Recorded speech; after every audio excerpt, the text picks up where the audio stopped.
everyone, and thank you for joining us at Toyota's live stream from CES. I'm Bob Carter with Toyota, and I wish I could show everything to you now about this exciting new concept vehicle we're debuting today, but I can't. So you have to stay tuned because it's top secret. Or you can go to Toyota's Facebook Live, YouTube Live, or live stream pages. At Toyota, we know artificial intelligence is our future, but we also know people come first. So as technology advances, we are focusing on that relationship and interaction between the car and the driver. How do you turn a functional relationship with your car into something that's, well, both fun and emotional? Our hope is to create a warm and friendly experience with artificial intelligence that learns and grows with you, the driver. What do you picture your car will look like or feel like in the future? Well, Dr. Gill, the CEO of Toyota Research Institute, and I are excited to show you our vision of the future. Are you ready? How well do we know our cars? Pretty well, as it turns out. From their form to their sounds. We knew them as our home away from home. But how well do our cars know us? This is not a question we could answer until now. It's been a while since the last milestone, but technology is reigniting our story as a true partner in our evolution. It's intelligence empowered by a common understanding.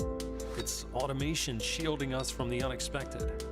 It's connectivity, broadening what's possible.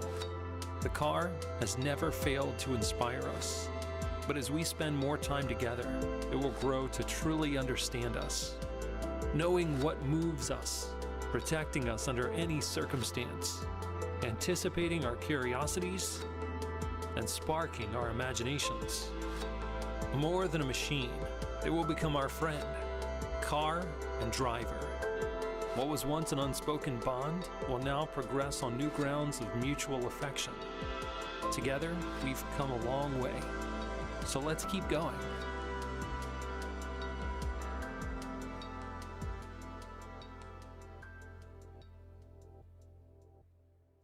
Ladies and gentlemen, please welcome Senior Vice President, Automotive Operations, Toyota Motor Sales, Bob Carter. Good afternoon, everyone. I'm so happy to welcome you here to the 2017 Consumer Electronics Show. But before I begin and tell you about what we brought to this year's show, I'd like to acknowledge and welcome a very important executive for all of us, our Senior Managing Officer, all the way from Toyota Motor Corporation in Japan, Mr. Tomiyama. Tomiyama-san, great to see you. Now, I wouldn't be doing my job if I didn't take just a few minutes of your time to talk about the industry sales results that just closed last evening. The industry ended with the best ever December in the history of the U.S. automobile industry, with an annualized rate of 17.5 million sales, exceeding 2015, and provided the 7th consecutive year of growth in the U.S. But most notably, we've seen the car-truck mix move from 50-50 to about 37-63 over just the last 3 years, which really demonstrates that this movement of consumer preference to SUVs and trucks is real and sustaining. Toyota Motor sales sold 2.45 million vehicles in 2016 in the U.S.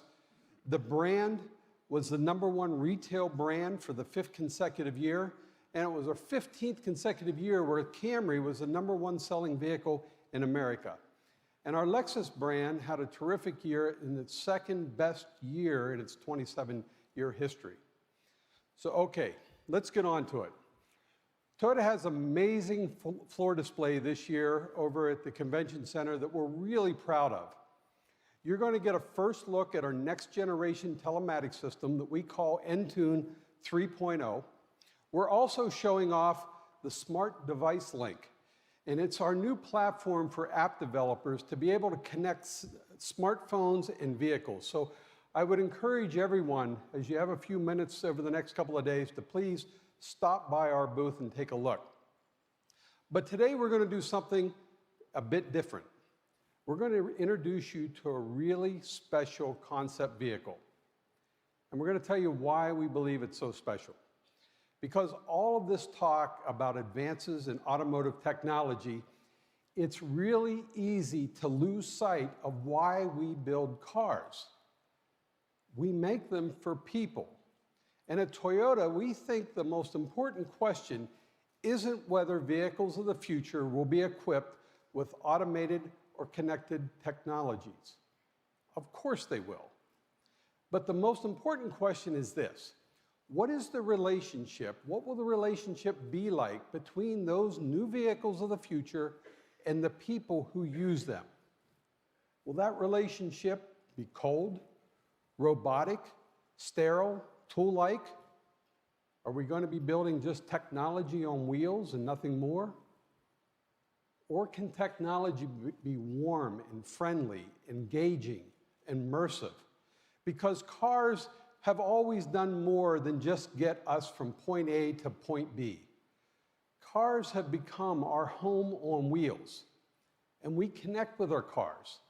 We build an emotional relationship, and thanks to the research into advanced artificial intelligence, we think the future of the automobile is a vehicle that connects with us.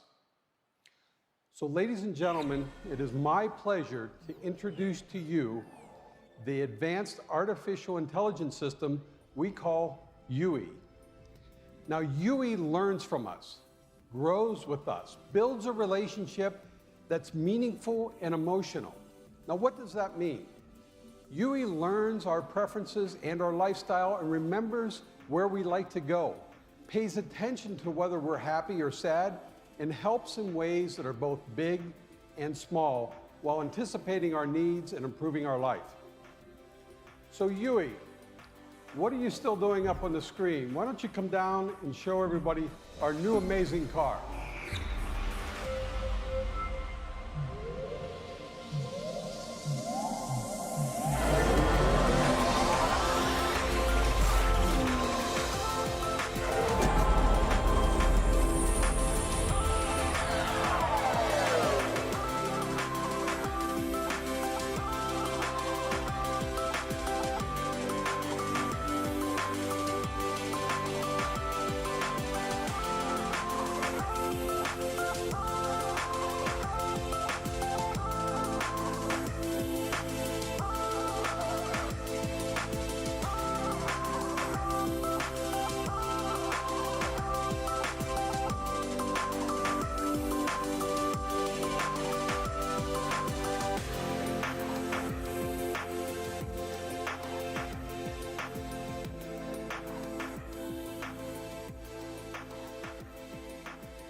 So what do you think? Isn't this a gorgeous car? Say hello to the Toyota Concept I. I want to recognize and congratulate a few people. First, our CALTY Studio Chief Engineer, Ian Cartabiano. Ian, welcome. As well as the rest of our CALTY design team that worked on this beautiful car, as well as our Chief Engineer, Akabi. Akabi-san, thank you for joining us. They've done some amazing work to bring this car to life. But there's more to it than just a pretty face. The CALTY team developed a concept that we're calling kinetic warmth. It's a design philosophy that's guided every element of the Concept I's creation, beginning with artificial intelligence. Now, it follows our belief that the vehicle of the future should not start with just technology. It should start with the experience of the people who use it. And so we built the Concept I from the inside out, focusing on making it immersive, warm, and energetic. With a user experience assistance from the Toyota Innovation Hub in San Francisco, The interior is designed to help support that user experience. Now, you'll notice lines flow from the center of the dashboard throughout the vehicle, and UE can travel around them using light, sound, and even touch to communicate critical information. There's an amazing 3D heads-up display to help keep the driver's eyes, and most importantly, their attention to the road. But information also appears like magic on the dashboard, on the walls, on the seats, wherever you need it, whenever you need it. Even the exterior of the vehicle is about building a relationship between the car and the world around it, communicating with others on the road while expressing motion and excitement and even a little bit of magic. But this is not just a design story. Now, for years, we at Toyota said that we need to look beyond simple driver-vehicle interface and focus on the driver-vehicle relationship. Now, thanks to UE, the concept eye is built to enhance that relationship. This is a vehicle that grows with you. The more you drive, the smarter UE gets. It learns to anticipate your needs, and that intelligence is more than about just planning your next route. UE uses sophisticated biometric systems to monitor the driver's attention and emotions, and can help determine when to trade off control of the vehicle between automated and manual driving, depending on the conditions. With UE and Concept I, the car and the driver, well, they become as one, as teammates. And this is a team that I know I'm going to want to be part of because it's just fun.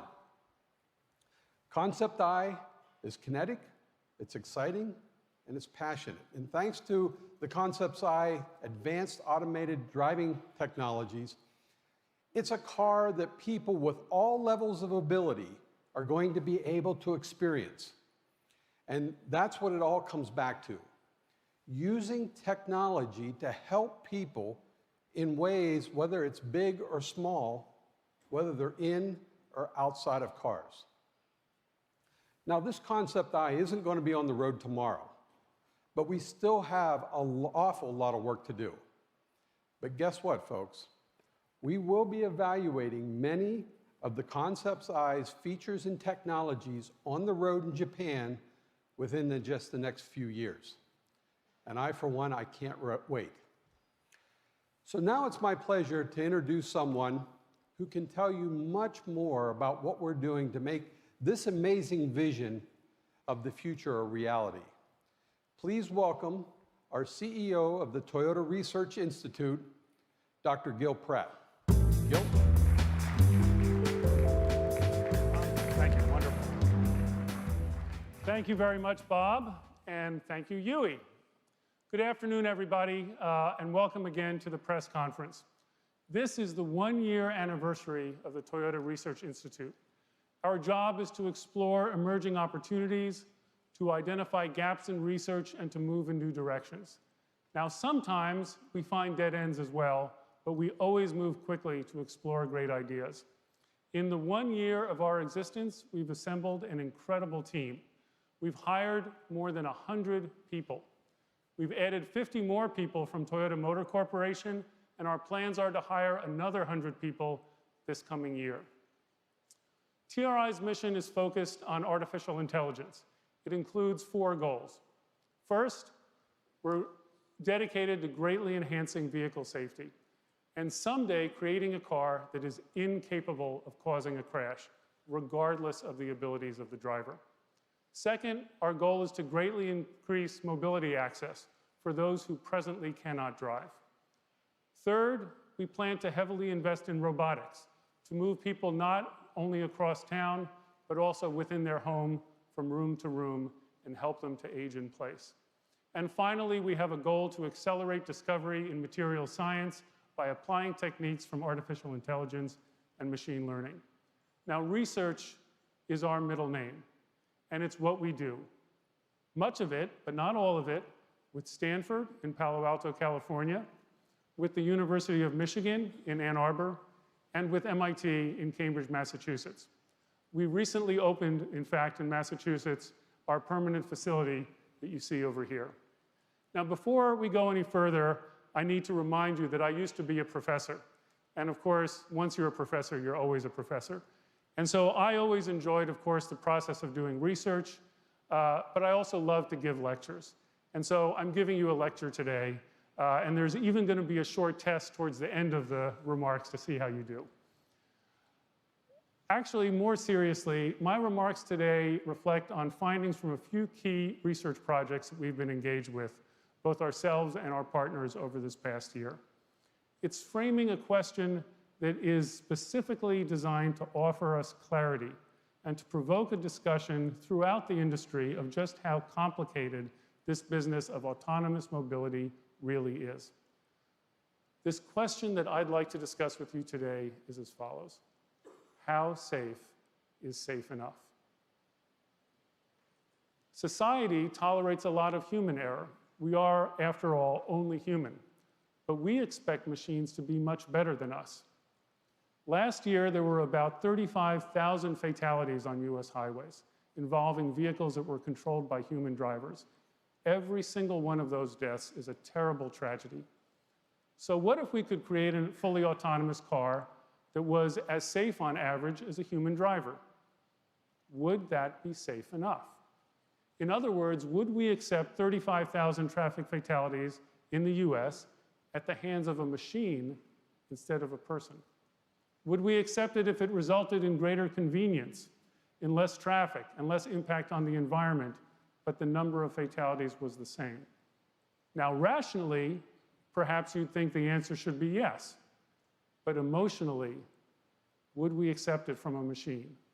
We at TRI don't think that it's likely that being as safe as a human being is actually an acceptable standard. So let me progress. What if the machine was twice as safe as a human-driven car? If 17,500 lives were lost in the US every year at the hands of a machine, would we accept this kind of autonomy? Emotionally, we don't think so. Historically, human beings have shown nearly zero tolerance for injury or death caused by flaws inside of a machine. And yet we know, as wonderful as artificial intelligence is, artificial intelligence systems are inevitably flawed. And the ones that our autonomous cars will depend on are presently and unavoidably imperfect. So again, I ask the question, how safe is safe enough? I know that in the very near future, this question will need to be answered. And we don't yet know for sure what that answer is. It's not even clear how that standard will be devised and by whom.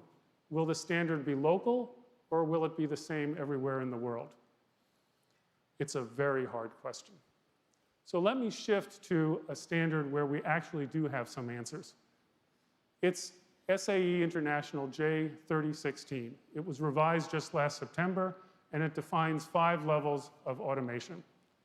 I want to review this standard with you in a typical university lecture, because there continues to be a lot of confusion within the media about it. And I think it's important that everyone really have a common vocabulary and understand it. All car makers are aiming to achieve level 5 autonomy. In level 5 autonomy, the car can drive fully autonomously under any traffic or weather condition at any place and at any time. No human being required. I need to make it perfectly clear. It's a wonderful, wonderful goal. But none of us in the automobile or IT industries are close to achieving true level 5 autonomy. We are not even close. And collectively, our current prototype autonomous cars can handle many situations, but there are still many others that are beyond current machine competence. And it's going to take many years of machine learning and many more miles than anyone has logged, both in simulated and real-world testing, to achieve the perfection that's required for level 5 autonomy. Luckily, there's good news, because SAE defined not only level 5, but level 4. And level 4 is almost as good as level 5, but it turns out that it will have a much shorter timetable for arrival. Level 4 is a fully autonomous car that only works in specific operational design domains. An example of such a domain is M-City, which is a test facility that exists near the University of Michigan and that we and other car manufacturers use as a test site. We can design at that test site various restrictions to test level 4. It could include limited areas of operation, limited speeds, limited times of the day, limited weather, any one of those things. So when it comes to company A or company B or company T saying that it hopes to have autonomous vehicles on the road by the early 2020s, it's level 4 that's the technology that is probably being referred to. TRI believes it's very likely that a number of manufacturers will have level 4 autonomous systems operating in specific locations within a decade. And level 4 autonomy will be especially attractive and adaptable for companies that offer mobility as a service because ride sharing and car sharing and inner city last mile models match up and may well offer the best application for bringing level 4 to the market sooner. Moving down the ladder, let's look at level 3. Again, to make sure that we're all sharing the same vocabulary. Level 3 is a lot like level 4, but with an autonomous mode that at times may need to hand off control to a human driver who may not be paying attention at the time. Handoff, of course, is the operative term and a difficult challenge. In level 3, as defined by the SAE, the autonomy must ensure that if it needs to hand off control of the car, it will give the driver sufficient warning. Additionally, level 3 must also ensure that it will always detect any condition that requires such a handoff. Because in level 3, the driver is allowed to disengage and is not required to oversee the autonomy. Instead, they may engage fully in other tasks, like reading a book, checking your email, looking at your phone. The term that SAE uses when a vehicle system can't handle a particular dynamic driving task is a request to intervene.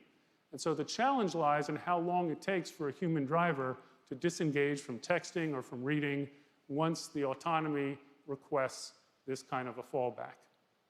It also depends on whether the autonomy system can absolutely ensure that it will never miss a situation where a handoff is required. Now, considerable research shows that the longer a driver is disengaged from the task of driving, the longer it takes for that driver to reorient and get back into driving. Furthermore, at 65 miles an hour, a car travels around 100 feet every second.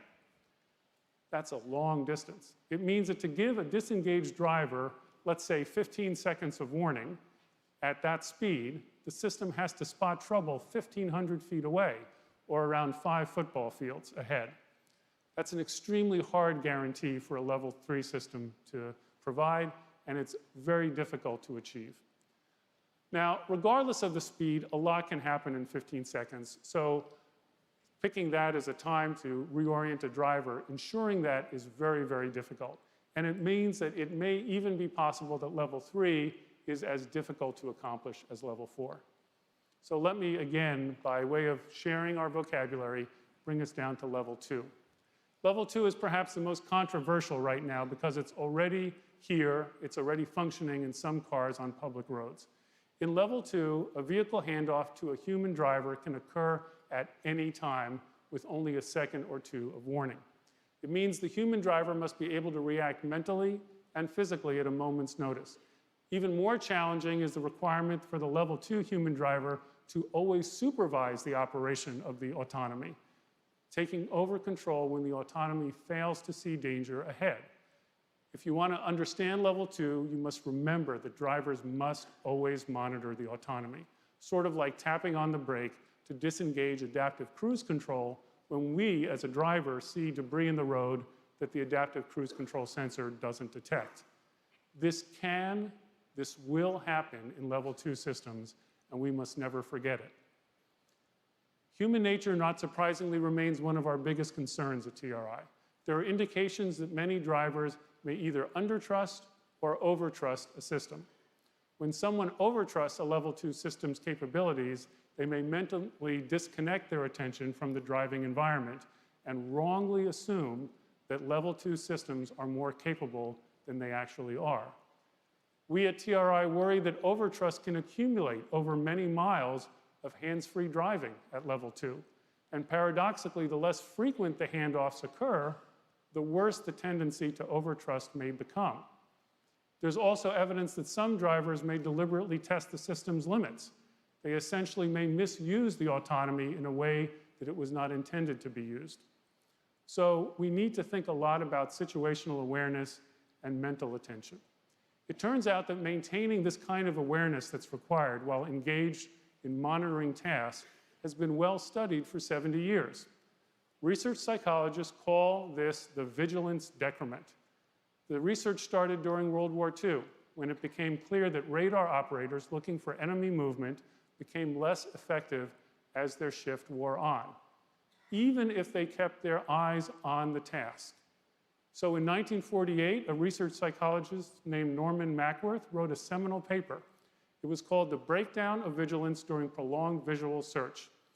The experiment that he performed used a clock that he devised that only had a second hand, except that the second hand would occasionally and randomly jump by 2 seconds instead of 1. So it turns out that even if you keep your eyes on the clock, on the Mackworth clock, this graph here shows that over 2 hours of time, your performance at detecting these 2-second jumps will decrease in proportion to how long you do it. So as I promised you at the beginning, we're going to give you a test. It's a 20-second long test that I warned you you were going to have, but it's not too long, so let's see how it goes.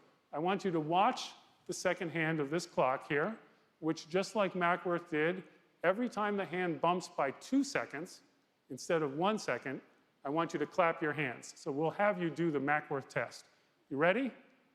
Here we go.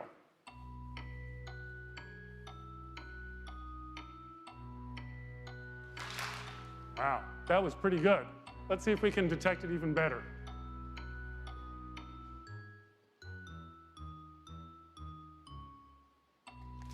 All right, excellent. You guys did great. You all get A's. But let me ask you a question where I think you might not get an A. How do you think you'd do if you had to do that task for 2 hours? Not so good. And going back to cars, how about being given the task to remain vigilant, supervising the autonomy, ready for a possible handoff at a moment's notice for level 2 autonomy over 2 hours? Pretty tough. So does this kind of evidence, which has been going on since the 1940s as a research study program, mean that level 2 autonomy is a bad idea? There are some companies that have already decided that the challenges may be too difficult, and they've decided to skip levels 2 and 3. We're not sure. It turns out that we're finding some evidence that certain activities, and this does not include texting, so please don't misunderstand, seem to reduce the vigilance decrement over time. We're actually finding that some mild secondary tasks may actually help to maintain situational awareness despite time going on. For example, think about long-haul truck drivers. They have extremely good safety records comparatively, and you have to ask yourself, how do they do it? Well, perhaps it's because they employ mild secondary tasks to help them keep vigilant. They talk on two-way radios. They scan the road ahead. We know, of course, they look for speed traps. Well, almost all of us, when we've had a long car trip, have listened to the radio, perhaps as a way of staying alert during a long drive. Now, if you talk to safety experts that have studied this, there are divided opinions over whether doing that kind of secondary task is a good idea or a bad idea. Now, as Bob said earlier, the human-machine interface and the human-car relationships are extremely important to Toyota. We at TRI continue to explore this issue, and we're continuing to try to find answers. So we don't know. But what we do know for sure is that as we move forward towards the ultimate goal of full autonomy, what is most important is to strive to save as many lives as possible in the process, not just at the end. Because it's going to take decades to have a significant portion of the US car fleet functioning at level 4 and above. And so for that reason, as I've spoken about for quite some time now, TRI is taking a two-track approach. We're simultaneously developing a system that we call Guardian, which is designed to make human driving safer, while simultaneously we are working on levels 2 through level 5 in a system that we call Chauffeur. Much of the work in hardware and software that we're developing to achieve Chauffeur is also applicable to Guardian and vice versa. In fact, the perception and the planning software that's in the Guardian and Chauffeur systems that we're working on are basically the same. And so the difference is that Guardian only engages when it's needed, while Chauffeur engages all of the time whenever the autonomy is turned on. This video here demonstrates an early prototype of our Guardian simulator, which we have at our temporary facility in Palo Alto. I'm very happy to say that we're now working on a new, highly advanced simulator, which we're going to show off soon in our new permanent facility in Palo Alto that we're currently in the process of moving into. So to understand Guardian, you can think about anti-lock brakes, vehicle stability control, automatic emergency braking as early forms of Guardian. But the Guardian that we're thinking about goes beyond that. And when it arrives, it'll be a hands on the wheel, eyes on the road, only when needed system that merges human and vehicle situational awareness. The Guardian driver is meant to be in control of the car at all times, except in the cases where the Guardian anticipates or identifies a pending incident and briefly employs some kind of corrective response. Depending on the situation, Guardian can alert the driver with visual cues, with audible alarms, and then, if necessary, influence or control speed and steering the same way that a chauffeur would do, but only temporarily. Like UE, the concept I agent, Guardian employs artificial intelligence. And like UE, the plan is for Guardian to become smarter and smarter through both first-hand data gathering experience and intelligence that is shared via the cloud. Over time, we expect Guardian's growing intelligence will allow it to sense things more clearly and more quickly process and more quickly anticipate a wide array of situations on the road. Now, every year, cars get safer.